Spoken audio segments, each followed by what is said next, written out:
Before the world knew the name Oleksandr Usyk, there was another man, a Ukrainian-born champion who carried the weight of a nation's pride in his fists.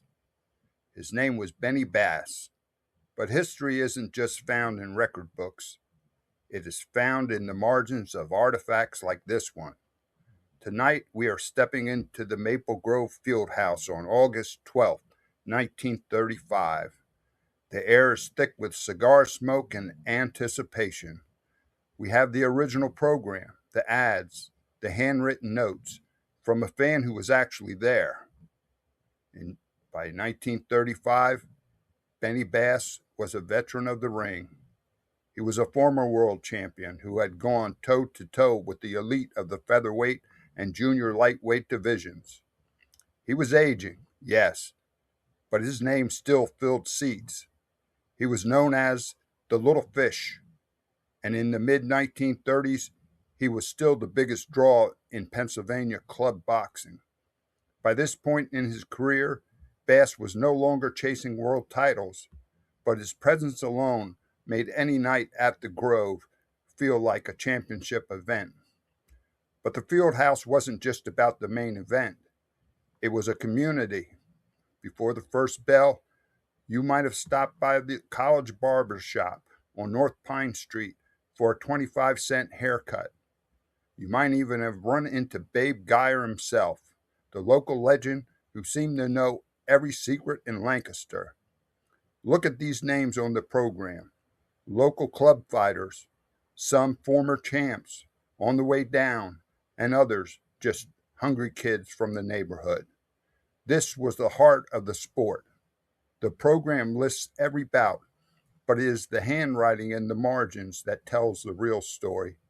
Someone sat here in this humidity, marking every won or lost as the night unfolded. Then came the main event. The crowd was there for Bass. They wanted to see the legend work, but the fight didn't follow the script. Frankie Wallace wasn't there to be a stepping stone. It was a grueling affair with close rounds and contested exchanges. There was no dominant performance, just two men grinding it out in the Lancaster heat, each round becoming more difficult to score than the last. When the final bell rang, the decision was announced. It went to Bass.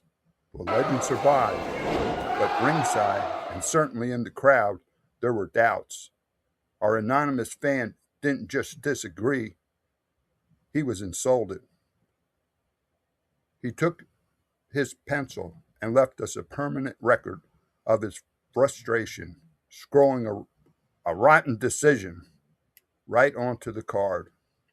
The Maple Grove Fieldhouse is quiet now. Most of the bars and diners mentioned in these ads are long gone, but the programs remain. The names are still printed on the page, and the truth of that night in 1935 depends on who you asked. This is just the first of a large group of programs from my collection. In Volume 2, we'll dive deeper into the strange world of Babe Geyer and the gossip that fueled the Lancaster fight scene. Subscribe to walk through the rest of the stack with me.